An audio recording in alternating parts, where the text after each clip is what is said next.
sur la télé Pacifique. Dans cette page d'actualité, le secrétaire général de l'ONU nomme une nouvelle représentante spéciale en Haïti.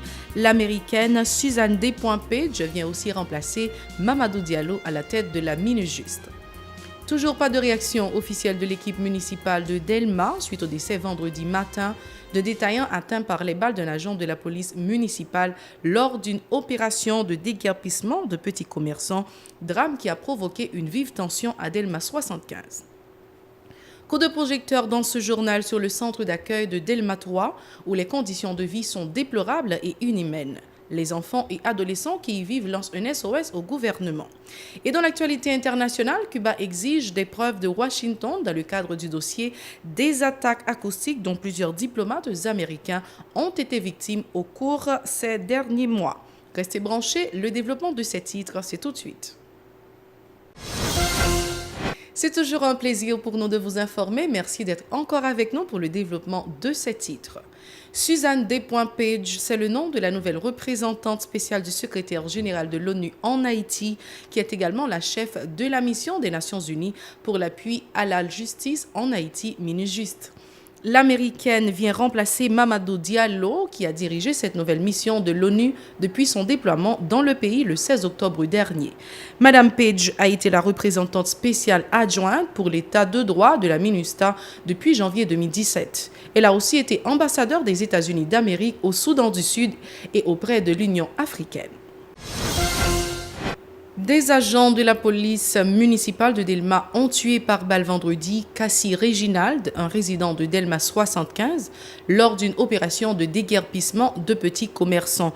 Ce drame a provoqué une vive tension dans la zone où les détaillants et détaillantes mécontents ont dressé des barricades de pneus enflammés et des pierres sur la chaussée, paralysant pendant des heures la circulation automobile et piétonne.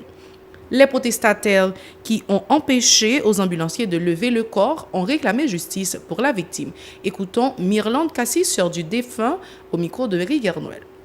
Frère n'a tout à terre là et matin là ça m'avait nous bon diesel dit pour le matin moi l'arrivé là monsieur qui kon vend pâté là dit que ça monsieur Merio aller pour moi il dit monsieur Merio pas moi non pas machin peut-être ça gagne non monsieur Merio qui les amis tirer dans tête m'da me connaît pour qui ça se dans côté avant parce que passer la passer besoin pour frère n'a enterrer normal parce que il pas kon dans côté ensemble avec monde il pas ka touyer là sans qu'elle pas même dans côté même besoin pour bailler ça suspend. Toujours sur ce même dossier, plusieurs résidents ont condamné les brutalités des agents de la mairie de Delma envers les petits commerçants. Selon eux, ce drame doit interpeller les édiles de Delma. Ils les invitent à prendre des dispositions pour éviter la répétition de cet acte dans la commune. Écoutons-les. Peuple Delma nous dit nous bouquet, nous pas prendre ça dans main Wilson jeudi. Donc journée jeudi si plan tomber, nous pas qu'à quitter ça comme ça. Et nous pas prêt mettre la justice corps parce que y a plusieurs tombés comme ça. Le dit yo lever yo la laver c'est ça faire yo régler. Pour magistrat lever au machine, faut que li ban côté pour l'aller. Si machine n'a pas côté pour l'aller, li pas capable lever. Wilson jeudi pour ton certificat nous là pour montrer nous assistance sociale. Nek ça li la avec gros âme dans yo pour montrer nous qui côté nek ça été formé. Si vous dit, si vous avez gang Wilson jeudi la dans l'arrière, appelez les tuer moun. Coup de projecteur à présent sur le centre d'accueil de Delma 3 où sont logés plus de 150 enfants et adolescents qui vivaient jadis dans les rues ou qui ont abandonné leur foyer pour fuir des violences ou autres menaces. Vous verrez combien les conditions de vie de ce centre sont déplorables et inhumaines. Estimez-vous chanceux que les images ne vous permettent pas de respirer l'odeur répugnante des lieux. Ces enfants qui s'estiment abandonnés à leur triste sort lancent un SOS au gouvernement. Suivez ce reportage signé Nancy Constant et Francineus. Dès que l'on franchit l'entrée du centre d'accueil de Delma 3, c'est une odeur nauséabonde qui vous souhaite la bienvenue. Elle émane en partie des vêtements que portent les enfants et adolescents qui y résident. Des habits qu'ils peuvent garder durant un mois, témoignent-ils. Mais au-delà du vêtement, il y a plus important, comme la bouffe. Ces enfants confient ne pas manger à leur faim. Très souvent, nous n'avons droit qu'à un seul repas par jour, déplore-t-il. Parce que nous avons pour Jovenel venir là pour voir comment ça la mal vu. Tout bas y a mal vu net. Ministre Stéphanie Auguste venu il pas jamais faire. Bah manger là n'a mal manger, n'a manger aujourd'hui blanche. Il y a des fois font tout ça pour nous pas même gagner pour mettre sur lui. On doit grand goût mettre dans la cour parce que qui bok distraction, on doit pas on faut chita devant bailler cette distraction. On connaît que là on connaît bien manger là, parfois les moun l'église viennent là pour te bon petit manger pour nous même bon de nous pas passer. L'eau potable est aussi un luxe dans ce centre où ces enfants qui vivaient jadis dans les rues sont censés trouver une vie normale. Nous go vieux de bassin derrière, nous ka penser menti. Nous ka regarder même sorti moun qui gen 4 ans dans cette là, m'gal gen 5 ans, m'passe tout bon carrière, m'passe tout mauvais carrière. Depuis l'em vinn nous joindre votre fait mal dans votre maison de l'eau microbe na boire derrière dans bassin. Nous pas gen de l'eau, am go votre fait mal là depuis hier soir me dormi me diarrhée. Ici, il y a un monde de différence entre le projet initial du centre et la réalité qu'on y vit. L'infirmerie n'existe que de nom. Elle est dépourvue de matériel de premiers soins. Place maintenant au dortoir où ces jeunes dorment tous les soirs. Un spectacle répugnant. Des lits sans matelas, des draps sales, quelques matelas bons pour la poubelle et des ordures qu'emplit le décor. Un environnement inacceptable se révolte les occupants. Nous-mêmes n'a mal passé de cette non. Cette non, là te fait un couvert. Si moun de qu'on à l'école, de qu'on bien passé. Même si on bon temps, on mauvais temps. Bon temps pour bien nourrir, bon temps pour mal passer. Même constat écœurant dans les toilettes. L'odeur de cette pièce pollue l'air dans pratiquement tout le bâtiment. Elle n'épargne pas la cuisine qui se trouve à quelques pas. Un calvaire quotidien explique cette cuisinière. Même nous ne pouvons pas respirer là tellement sans étape tuer nous là, nous pas respirer. C'est fermé nous qu'on bien fermé dans le fond des temps devant. Tant nous font courir venir nous tourner encore. Tant nous courir nous venir nous. Tout manque, même pour la préparation des repas et le nettoyage, regrette cette cuisinière. Puis les pois, mais qui passe au bon moins pour les pois, il y a 100 combien de petits moun non 100 pour ma et meni. Et mais c'est bouilli pour manger à petit moun. On même qui ou leur fin faire manger à petit moun c'est on même yo jouer. C'est on même yo jouer. Si vous n'avez pas mangé, c'est vous-même qui jouez. Oui, manger sans vous manger bouillir, manger bouillir. Nous comme tellement senti nous, c'est nous-mêmes qui connaissons la carne avec petits épices, mais là, il y a des mentis nous. Nous connaissons la carne avec petits épices, nous devons manger, ah oui. Et nous-mêmes, nous connaissons la carne. Mais certains enfants affirment accepter cette mauvaise situation simplement pour bénéficier du programme de scolarisation. Un enseignement qui se fait, selon les enfants, sans matériel pédagogique. Oui, mais l'école, je saute là déjà, parce que l'école, là, ça fait pas saute là déjà, je même perdu l'école là. Le centre d'accueil de Delma 3, inauguré en 2012 par l'ancien président Michel-Joseph Martelly, visait à accueillir les enfants des rues. Il accueille actuellement environ 150 enfants et adolescents âgés entre 5 à 18 ans qui lancent un cri d'alarme à l'administration Moïse Lafontaine. L'organisation internationale dénommée Sow et Seed a fait vendredi un don de plusieurs gallons d'eau potable, de stock de vêtements et de chaussures au centre d'accueil de Delma 3. Selon la responsable de l'organisation, Tessa Chenet, ces matériels sont destinés à améliorer les conditions de vie des enfants qui fréquentent cette institution. Madame Chenet a fait savoir que cette initiative entre dans le cadre de la coopération de Sow et Seed avec l'Institut de recherche et de bien-être social IBERSR, ces déclarations recueillies par Nancy Constant et Francineus.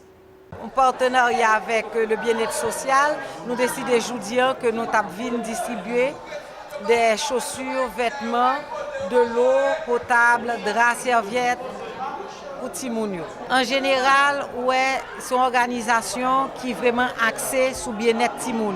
Et nous travaillons essentiellement avec le bien-être social. Donc, nous avons une liste toute orphelinat bien-être social, d'accord, et nous toujours travaillons de concert avec le bien-être social. Donc, comme centre d'accueil de Carrefour, on fait partie de l'Islam. Donc nous décidons, nous déjà distribuer pile l'autre côté, nous décidons que aujourd'hui nous tapons, venir distribuer là. Entre 120 et 150, oui, nous avons amené les choses par rapport à la quantité, au nombre d'enfants. Nous avons déjà vu une première fois, nous avons venus faire une reconnaissance des lieux, d'accord, pour nous mieux comprendre les besoins. Et en fonction de reconnaissance des lieux, ça, nous décidons que nous avons venus protéger. Le directeur général du ministère des Affaires sociales et du Travail, Rudy Erivo, n'a pas caché sa satisfaction suite à cette distribution, reconnaissant que le centre d'accueil de Delma 3 est confronté à de nombreuses difficultés. Écoutons. Besoin en pile, mais graduellement, il y a des dispositions qui prennent par le MAS, le ministère des Affaires sociales et du Travail, ok, et à tout seigneur, tout honneur par la première dame de la République qui prend à cœur difficultés, problèmes que Timonio a confronté dans le centre ça, pas seulement dans le centre d'accueil Delma 3, mais qu'à photo, pour être capable de porter des réponses concrètes à besoin ça yo, à problème ça yo. OK? C'est ça que fait et après que une nouvelle année fiscale qui commence, nous dans le mois de novembre, eh bien après le gagner possibilité qu'on y a là pour capable pour ministère là répondre à besoin ça yo. Là pour me porter solution. Donc les solutions m'abdou que Timonio là pour à l'école, yo là pour capable de joindre soins infirmiers, soins médicaux, yo là pour capable bien manger, yo là pour capable bien dormir et il y a des dispositions qui prennent dans ce sens ça.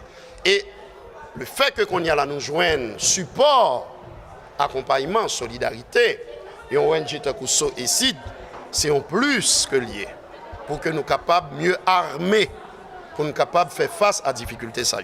Toujours sur ce même point, les employés du centre d'accueil de Delma 3 ont profité de l'occasion pour réclamer le paiement de plusieurs mois d'arriérés. Monsieur Erivo a rassuré que le chef de l'État a déjà adressé ce problème avec le ministère des Finances en vue de répondre aux attentes de ses employés. Écoutons Monsieur Erivo. Bien quand on a un espace pour nous dire ça, il y a des gens qui ont doué des contractuels. OK, vrais contractuels et autres. OK, dans masse.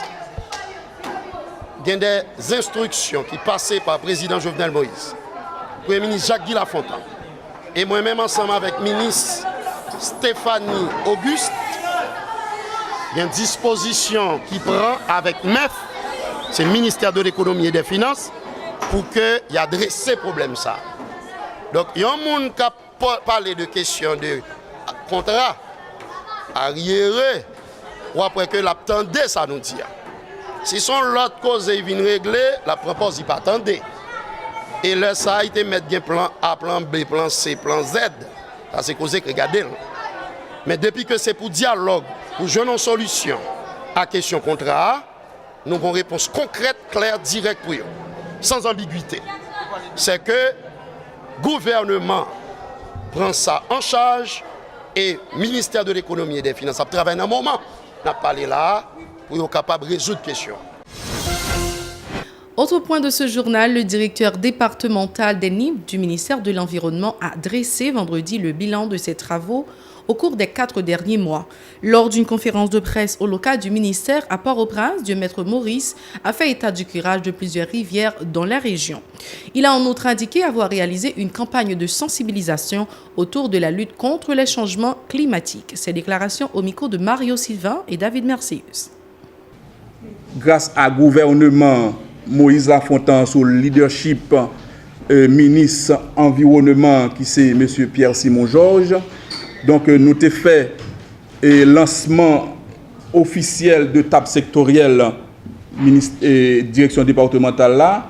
Nous avons fait également, nous avons célébré également journée internationale mondiale de l'environnement du côté de Barader et nous avons fait formation sur changement climatique avec support la Croix-Rouge allemande qui était venue en support à la Croix-Rouge haïtienne.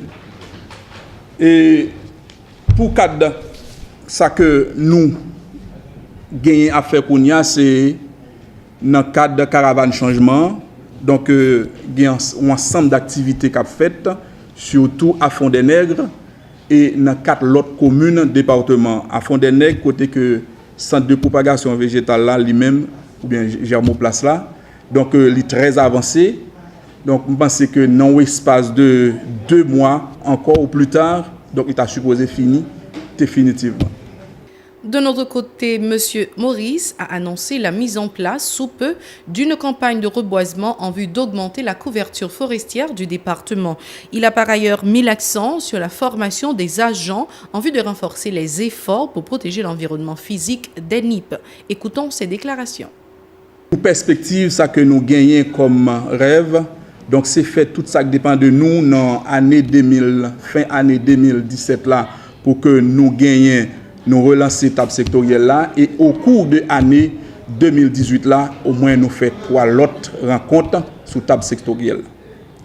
Et nous gagnons tout formation que nous devons faire avec tout secteur organisé en dans la société civile là, pour permettre à ce que yo mieux instruire de comment yo doit gérer l'environnement, qui précautions yo doit prendre pour faire face à changement climatique là. Et nous gagnons en perspective tout selon le ministère là.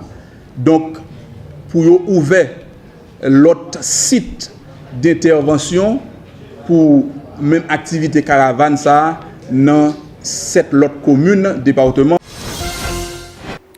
Place maintenant à l'actualité internationale où Cuba accuse Washington de mentir dans le cadre du dossier des attaques acoustiques dont plusieurs diplomates américains ont été victimes au cours des derniers mois et exige des preuves. Suivez ce reportage sur Euronews.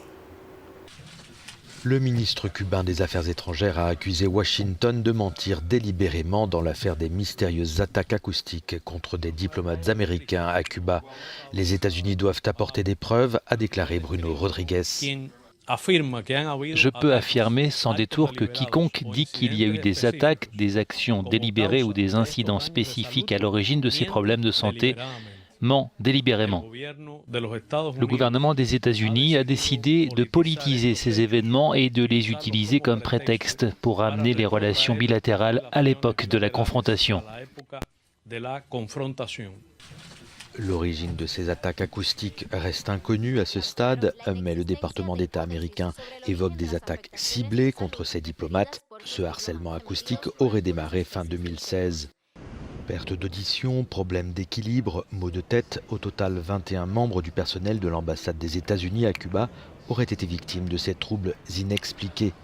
Depuis, les relations avec Cuba se sont nettement refroidies. Merci d'avoir été des nôtres, c'est la fin de ce journal. Au revoir et à la prochaine.